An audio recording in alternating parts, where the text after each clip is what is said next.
Hello and welcome to Amjad Academy.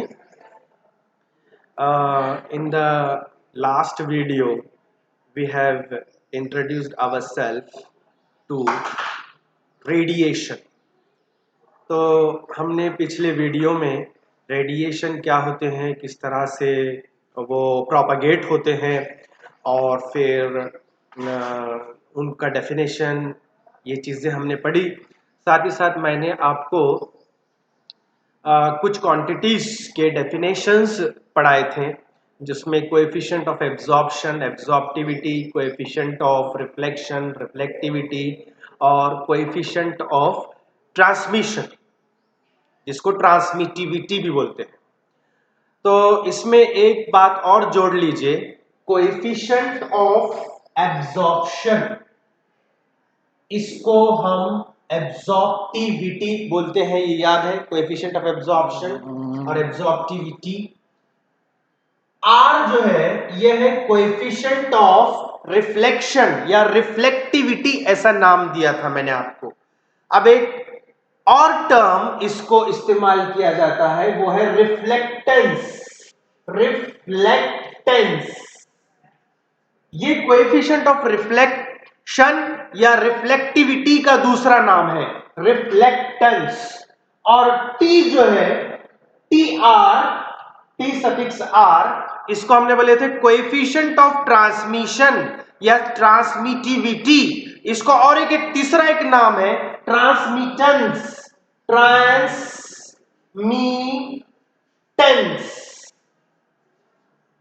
तो ये नाम भी आप आपके जहनों में रहने दीजिए। तो coefficient of absorption, absorptivity, absorptivity,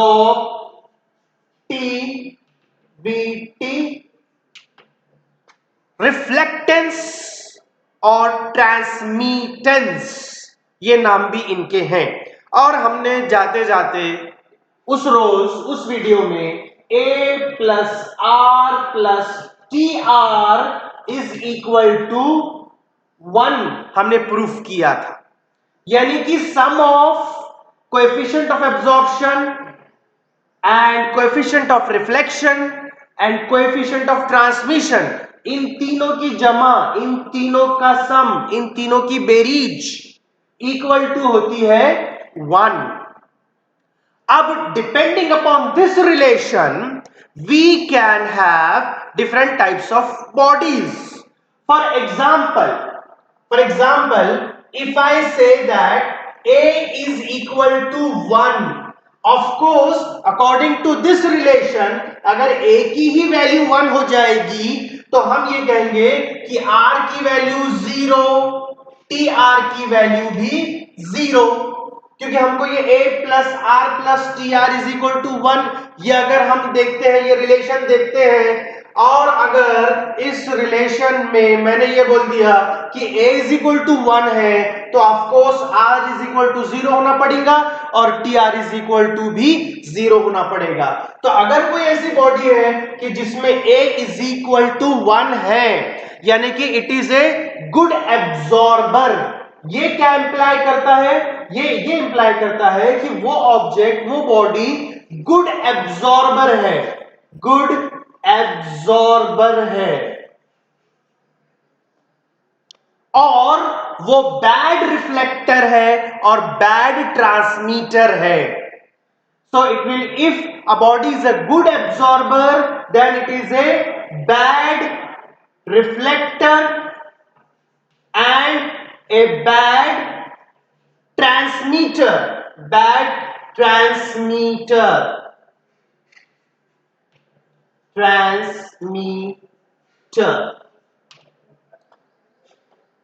और इस तरह की बॉडी जो सारे हीट रेडिएशंस को एब्जॉर्ब अगर कर लेती है तो मैंने इसको नाम दिया गुड एब्जॉर्बर। साथ ही साथ इसको कहते हैं perfectly black body. Perfectly black body मतलब ऐसी बॉडी, ऐसा ऑब्जेक्ट जो कंप्लीटली हीट रेडिएशन जितने भी इंसिडेंट हुए उन सबको वो एब्जॉर्ब करता है, तो उसको आप बोलेंगे परफेक्टली ब्लैक बॉडी। तो ये एक पॉसिबिलिटी हो गई। उसी तरीके से मैं दूसरी पॉसिबिलिटी भी ले सकता हूं कि जिसमें मैं ये बोलूं कि r इज इक्वल टू 1, तो ऑफ कोर्स आप बोलेंगे sir a is equal to 0 आना चाहिए और टी आर भी इक्वल टू आना चाहिए 0। तो अब आप क्या बोलेंगे, it is a good reflector, क्योंकि वो जितना भी हीट रेडिएशंस आ रहे हैं वो पूरे हीट रेडिएशंस को वो रिफ्लेक्ट कर दे रहा है, ना वो एब्जॉर्ब कर रहा ना वो ट्रांसमिट कर रहा। तो it implies that it is a good reflector, good reflector, but it will be bad absorber and bad transmitter।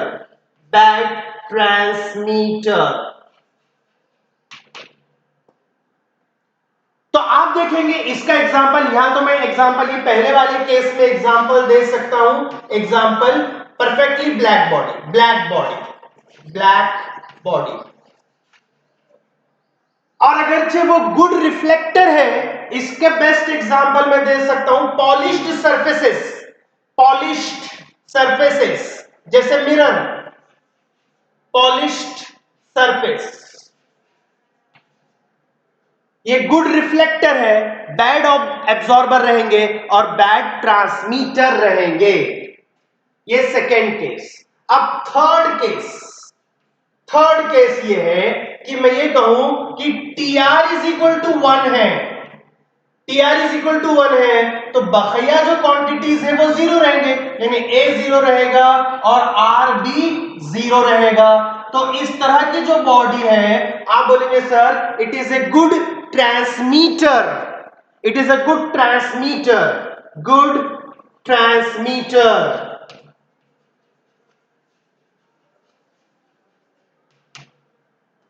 लेकिन it will be bad absorber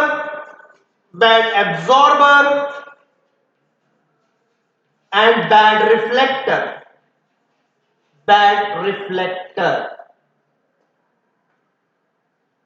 तो इस तरह से आप ये देखेंगे कि हम बॉडीज को based on their values of A, R and TR we can decide if that body is a good absorber or a good reflector or a good transmitter।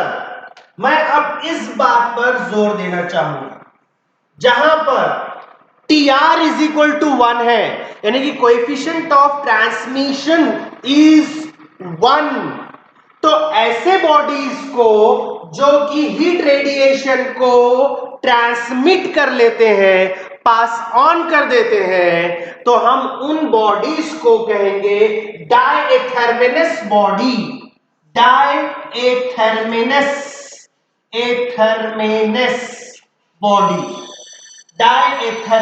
Body. तो अब मैं इस डायथर्मिनस बॉडी को डिफाइन करूंगा और इसका जो अपोजिट होगा उसको मैं क्या नाम देता हूं, देखते हैं। So we have introduced a new term here, and that term is diatherminous body,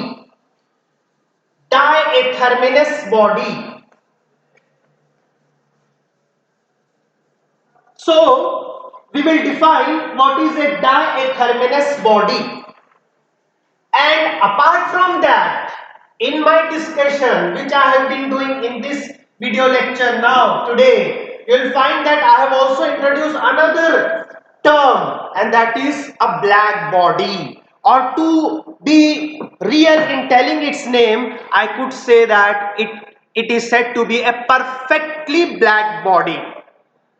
But now I am here to tell you what is a diatherminous body. So diatherminous body,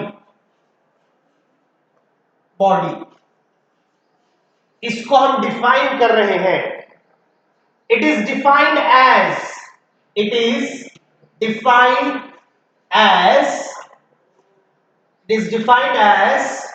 a body which is transparent, which is transparent to heat radiations, to heat radiations. इसका मतलब यह है कि ये ऐसी तरह की body होती है कि हीट रेडिएशन जब इसके ऊपर इंसिडेंट होते हैं तो वो पूरी तरह से ट्रांसमिट हो जाते हैं। कम तौर पर भी हो सकते हैं, कम भी हो सकते हैं और पूरे भी हो सकते हैं। तो ऐसी बॉडी को आप कहेंगे diathermanous body. Transparent to heat radiation मतलब हीट रेडिएशंस उससे आर पार चले जाते हैं, पास हो जाते हैं। तो ऐसे बॉडी को हम कहेंगे डायथर्मिनस बॉडी। जैसे कि कांच, ग्लास, हवा।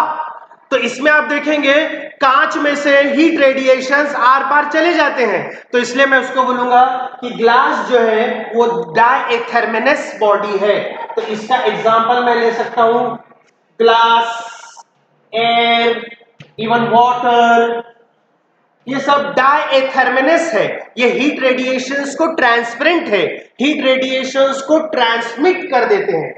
तो इसमें मैं ये कह सकता हूं कि पॉसिबिलिटी ये है Tr इज इक्वल टू 1 हो सकता, या मैं ये बोल सकता हूं कि Tr is not equal to 0। Tr is not equal to 0. That means it lies between 0 to 1. Between 0 to 1. तो ये हुआ डायथर्मिनस बॉडी।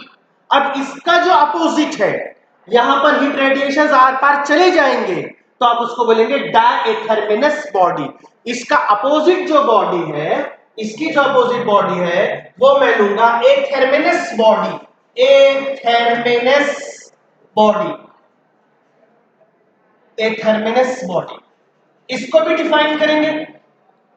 तो फर्क देखिए डेफिनेशन में क्या फर्क आएगा। यहां पर डेफिनेशन में it is defined as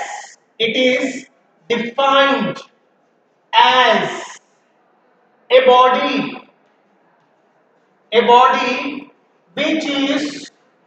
which is अब चूंकि इसका अपोजिट वर्ड लाना है, मुझे इसका अपोजिट लाना है, तो ट्रांसपेरेंट का अपोजिट है ओपेक। तो which is opaque, OPAQUE, opaque to heat radiations,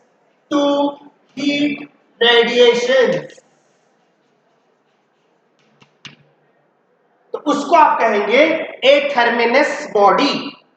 एथर्मिनस body heat radiations को अपने थ्रू ट्रांसफर होने नहीं देता है, जाने नहीं देता है, पास ऑन नहीं करता है, क्योंकि वो ओपेक होता है। इसलिए ऐसे बॉडीज को आप कहेंगे एथर्मिनस बॉडी। और ऑफ कोर्स तो इसमें ये तय बात है कि ये जो Tr है ये रहेगा 0। In a therminous body, it does not allow the heat radiations to pass through it. It is opaque to heat radiations. So such a body is said to be a therminous body. So of course, coefficient of transmission will be 0. Then if Tr is equal to 0, then I can say A plus R is equal to 1. क्योंकि अगर A plus R plus Tr 1 है और उसमें मैं इस body के लिए कह रहा हूं कि Tr इज इक्वल टू 0 है, कोएफिशिएंट ऑफ ट्रांसमिशन 0 है, तो इसका मतलब A plus R is equal to 1 होना चाहिए। तो इसका मतलब यह है कि एथर्मिनस बॉडी एक गुड एब्जॉर्बर रहेगी, एक गुड रिफ्लेक्टर रहेगी, लेकिन वो बैड ट्रांसमीटर रहेगी। इस केस में भी मैं वही कंक्लूजन निकाल सकता हूं इसी तरीके का, लेकिन अपोजिट कंक्लूजन कि वो गुड ट्रांसमीटर है, तो फिर A plus R is equal to, अब जैसे यहां पर A प्लस आर प्लस के आर इज इक्वल टू 1, तो यहां पर मुझे बोलना पड़ेगा कि ए और T R is equal to 0, क्योंकि यहां T R is equal to 1 है। तो यानी कि एथेरमिनस बॉडी जो है it will be bad absorber, bad reflector, I am sorry, it should be here bad reflector R, I am sorry, 0। यहां देखिए a plus R is equal to 1 है, तो यहां a plus R is equal to 0 है। Okay, इसका example दे सकता हूं मैं, वुड, लकड़ी, it does not allow the heat radiations to pass through it, so that's why it's a athermanous body. चलिए, तो ये दो टाइप के बॉडीज भी हमने इंट्रोड्यूस कर लिए। अब जो अगला पॉइंट है जो मैं आपके सामने लेकर आऊंगा, जो मैंने पहले ही नाम दे चुका हूं, और वो भी एक तरह की बॉडी है, और वो है perfectly black body. Perfectly black body, perfectly black body,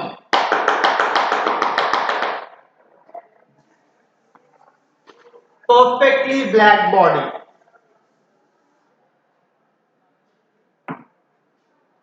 perfectly black body, perfectly black body।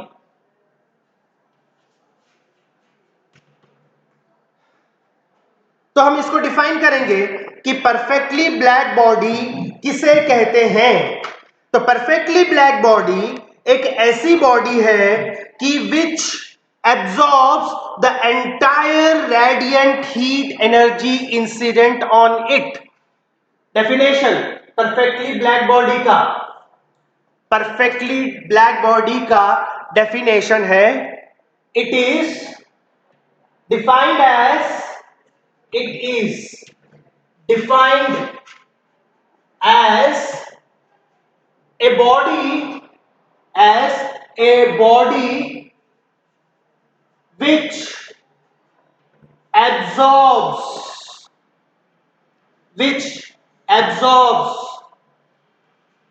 all the heat radiations, all the heat radiations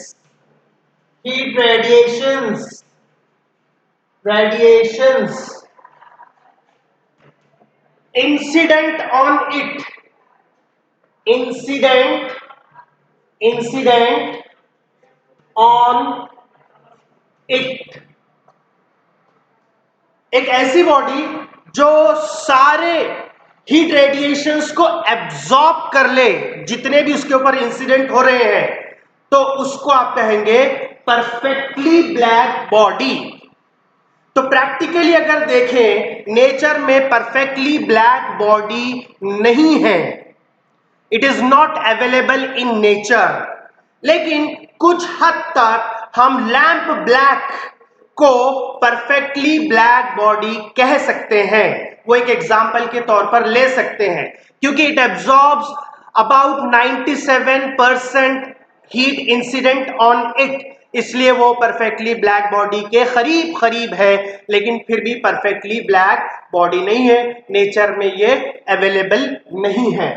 अब देखिए, मैं आपको एक बात याद दिलाऊंगा कि मैंने ए डिफाइन किया था, कोएफिशिएंट ऑफ एब्जॉर्प्शन। इसमें हमने ये डिफाइन किए थे, it is the ratio of amount of radiant heat incident to the amount of heat, amount of heat absorbed, heat radiation absorbed upon amount of heat incident।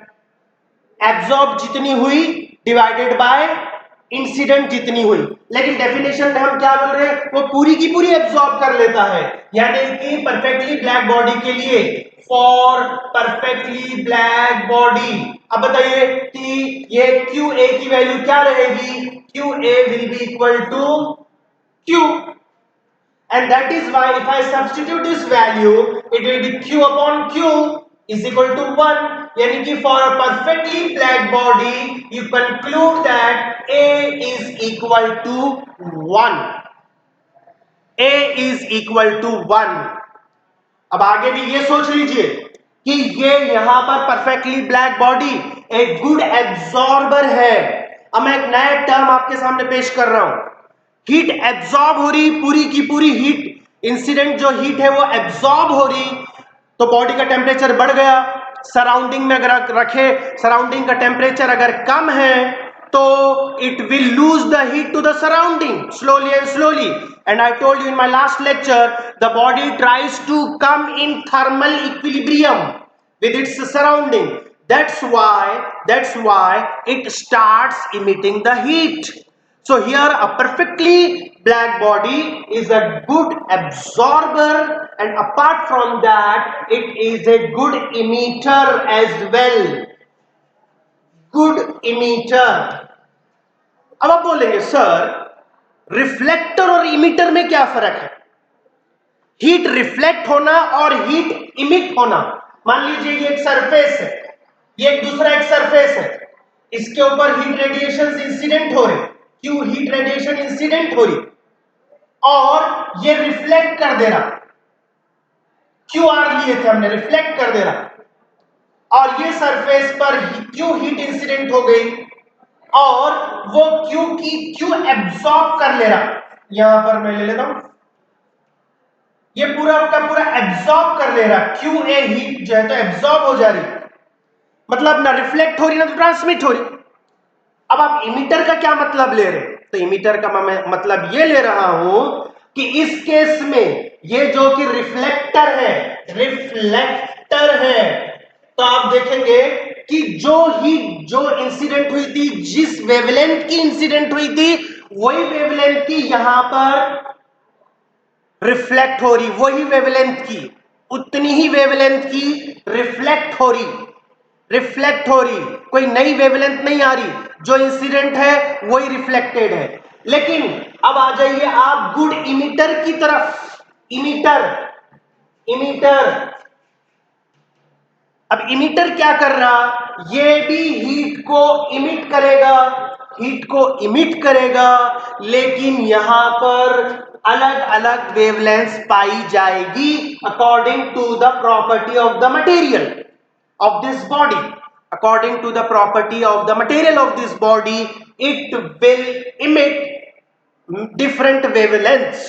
So that we will discuss in the next point of our chapter, and that part will be black body radiations. So in today's lecture, what we have done is we have given names, two more names, and we have defined two types of more bodies, and then we have introduced ourselves to a perfectly black body. In the next lecture we will have to discuss regarding Faraday's black body. Ferry ने एक black body construct किया था, वो black body का हम construction और वो किस तरह से वर्किंग करता है वो हम अगले लेक्चर में पढ़ेंगे। Kindly watch our videos, share the videos, like the videos, and do subscribe to our YouTube channel Amjad Academy. And if difficulties arise, you can put your questions in the comment box, and I will surely answer each and everybody's question. And regarding exam, if you have any difficulties, any problem, any query, you can also put in the comment box, and I will try to answer your question. Thank you.